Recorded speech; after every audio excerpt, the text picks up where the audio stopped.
Hi viewers, எல்லோருக்கும் வணக்கம். இன்னைக்கு கண்மணி அன்போட நாடகத்தில் புண்ணியராஜ் இன்ஸ்பெக்டர் அன்பு தேடி அன்பு வீட்டுக்கு வராரு. அன்பு வீட்டுக்கு வரும்போது பார்த்தா அங்கே அன்போட தம்பி கார்த்திக் இருக்கிறாரு. அப்போ அன்பு எங்கே அப்படின்னா அன்பு வெளியே போயிருக்கிறாருன்றாரு. பார்த்தா அன்பு பின்னாடியே வராரு. தோ வந்துட்டாரு அன்பு அப்படின்னு சொல்லிட்டு கேட்கும்போது வீட்டில் போயிட்டு உக்காடுறாரு. உக்காந்துதோம், ஆமாம் இவங்கெல்லாம் யாரு அவங்க அப்படின்னு சொல்லி புண்ணியராஜ் இன்ஸ்பெக்டர் அன்பு கேட்குறாரு. இது என் தம்பி தான் சார், இது என் தம்பி ஒய்ஃபு, இவங்க எங்கள் அம்மா அப்படின்னு சொல்கிறாங்க. சரி கண்மணி எங்கே, நான் ஒரு முக்கியமான விஷயம் சொல்ல வந்திருக்கிறேன் அப்படின்றாரு. சார் எந்த விஷயமா இருந்தாலும் என்கிட்ட சொல்லுங்கள் சார், நான் சொல்லிடுறேன் கண்மணிகிட்ட அப்படின்னு அன்பும் சொல்கிறாரு. இல்லை கண்மணி எதிர்க்க தான் சொல்லணும் நான். இப்போ கண்மணி எதா அப்படின்னா அவங்க அம்மா வீட்டில் இருக்காங்க சார் அப்படின்னு சொல்கிறாரு அன்பு. அவங்க அம்மா வீடு என்ன சிங்கப்பூர்லையா இருக்குது, எதிர்க்க தானே இருக்குது, போய் கூட்டிகிட்டு வா அப்படின்றாரு. உடனே அன்பு போயிட்டு இதோ கூப்பிட்டு வந்துடுறேன் சார்ன்ட்டு பதட்டமாக போகிறாருங்க. போயிட்டு கண்மணி அந்த இன்ஸ்பெக்டர் வந்திருக்கிறாரு புண்ணியராஜி, நீ வாயேன் அப்படின்னு சொல்கிறாரு. உடனே எதுக்கு அந்த ஆள் வந்திருக்கிறாரு, ஏன் இப்படிலாம் பண்ணுறாரு அப்படின்றாங்க. தெரியல, ஏதோ ஒரு விஷயம் சொல்லணும், நல்ல விஷயந்தான்னாரு, நீ இருந்தால் தான் சொல்லுவேன்னாரு. சீக்கிரம் வா கண்மணி, அங்கே வேற அம்மா கார்த்திலாம் இருக்கிறாங்க, எதனா சொல்லிட போகிறாங்க அவர்கிட்ட அப்படின்னு சொல்கிறாரு. உடனே கண்மணி சாப்பிட்றத விட்டுட்டு கை கழுவிக்கிட்டு எழுந்து வராங்க. வாங்க சார், எப்போ சார் வந்தீங்க அப்படின்னு சொல்லி கேட்குறாங்க. என்ன கண்மணி நீ இது மாதிரி நடந்துப்பேன்னு நான் கொஞ்சம் கூட எதிர்பார்க்கலன்றாரு. இவங்களுக்கா பயமாகுது, ஒரு வேளை இவங்கெல்லாம் அன்போட அம்மாலாம் எதனா சொல்லிட்டாங்களா என்னன்னு திருன்னு முழிக்கிறாங்க எல்லாருமே. சார் என்ன சார் சொல்கிறீங்க, நீங்களே சொல்லுங்கள் சார், எதை பற்றி சார் பேசுகிறீங்க அப்படின்னு அன்பும் கண்மணியும் கேட்கும்போது, இல்லை உங்கள் மாமியார் உங்கள் மச்சின ஒய்ஃபெல்லாம் சாப்பிடவே இல்லை, அதுக்குள்ளே நீ போய் அம்மா வீட்டில் போய் நீ சாப்பிட்டு வர அப்படின்றாரு. உடனே ஐயோ இல்லை சார், அத்தை உங்களுக்கு என்ன வேணுமோ நான் செஞ்சு தரேன் அப்படின்னு, எடுங்க அத்தை ஃப்ரிட்ஜிலேருந்து பால் எடுங்க, சாருக்கு ஒரு காஃபி போட்டு தரலாம் அப்படின்னு மழுப்பி பேசுகிறாங்க.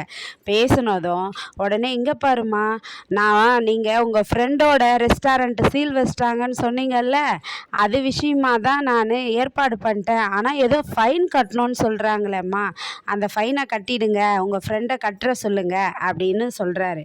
சார் எங்கள் ஃப்ரெண்டு கட்டணும் தான் கட்டுவார், ஆனால் நாங்கள் செஞ்ச தப்புக்கு அது ஃபைன் நாங்கள் தான் சார் கட்டணும், நாங்கள் தான் ஒரு ஃபுட்டு ஒன்று ட்ரக்கு ஆரம்பிச்சிருக்கிறோம்ல, அதுலேருந்து எப்படியாவது கட்டணும் சார் அப்படின்றாங்க. பரவாயில்லம்மா, நீங்கள் எப்படியாச்சும் அதை கட்டிடுங்க, கட்டிட்டிங்கன்னா உடனே அந்த சீலை எடுத்துடலாம், சீக்கிரமாக பாருங்க அப்படின்னு சொல்லிட்டு போகிறாரு. இவங்களுக்கா ஒன்றுமே புரியல, என்ன சிவகாமி அம்மாக்கெல்லாம். அதுக்கப்புறமா இவங்க புருஷன் பொண்டாட்டியாக நடிக்கிறாங்க அவர் எதிர்க்க, இப்போ சேர்ந்து வாழற மாதிரி அப்படின்னு அவங்களும் புரிஞ்சுக்கிறாங்க. அதுக்கப்புறமா வெண்ணிலா என்ன பண்ணுறாங்கன்னா, ராஜேஸ்வரி பாட்டிக்கிட்ட, பாட்டி நீங்கள் அவசரப்பட்டுட்டீங்க, நான் ஒரு விஷயம் சொல்லணும், ஏன்னா சிவகாமி ஆண்டி இதுவரையும் உங்களை கோவமாக பேசியிருக்காங்களா, இப்போ கோவமாக பேசியிருக்கிறாங்கன்னா என்ன அர்த்தம், அவங்களுக்கு அன்பு இருக்கிற இடம் தெரிஞ்சிருக்குது, அதனால் அவங்கக்கிட்ட கோவமாக பேசி நீங்களே வீட்டை விட்டு போங்கன்னு உங்கள் வாயால் சொல்லிட்டீங்கன்னா இதான் சாக்கு வச்சு அவங்க போயிட்டு அன்புக்கிட்ட என்னை அந்த வெண்ணிலாவால் வீட்டை விட்டு விரட்டிட்டாங்கன்னு சொல்லி அவருடைய சிம்பட்டிக்கை க்ரியேட் பண்ணி உடனே அவரும் என் மேலே இன்னும் கோவமாவார் அதிகமாக அப்படின்ற பிளானில் தான் இவங்க பிளான் பண்ணி செஞ்சுருக்காங்க அப்படின்னு சொல்லிட்டு அவங்க பாட்டிக்கிட்ட சொல்கிறாங்க.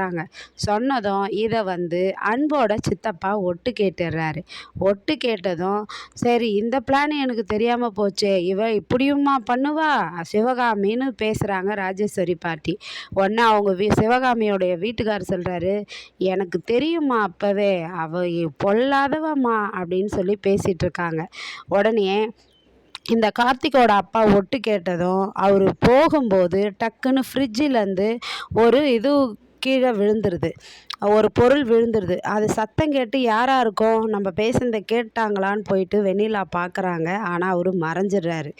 அதுக்கப்புறம் அன்போட அன்பு வீட்டில் கண்மணியோடைய அம்மா சித்தி சித்தப்பா எல்லாம் பரமப்பா தான் ஆடிக்கிட்டு இருக்காங்க. ஆடிக்கிட்டு குடும்பமாக சந்தோஷமாக இருக்காங்க. இதை அன்பு பார்த்துட்டு இதுதான் லாஸ்ட் அண்ட் ஃபஸ்ட்டாக இருக்கணும், நீங்கள் விளையாடுறது இப்படிலாம் சேர்ந்து வாழக்கூடாதுன்னு அவங்கள திட்டுறாரு. கண்மணியும் இது என்ன வேலை, முதல்ல வீட்டுக்கு போங்க அப்படின்னு அவங்க அம்மாவையும் அவங்க சித்தப்பா சித்தியை திட்டுறாங்க. எல்லாரும் போகிறாங்க. அப்படியே அன்பு முறைச்சிக்கிட்டு நிற்கிறாருங்க. நாளைக்கு இந்த குடும்பம்லாம் சேர்ந்து இனி வரும் கதையில் இவங்களை எப்படியெல்லாம் சேர்த்து வைக்கிறாங்க அப்படின்ற கொண்டாட்டத்தையும் பார்த்து ரசிப்போமா. நன்றி. பாய்.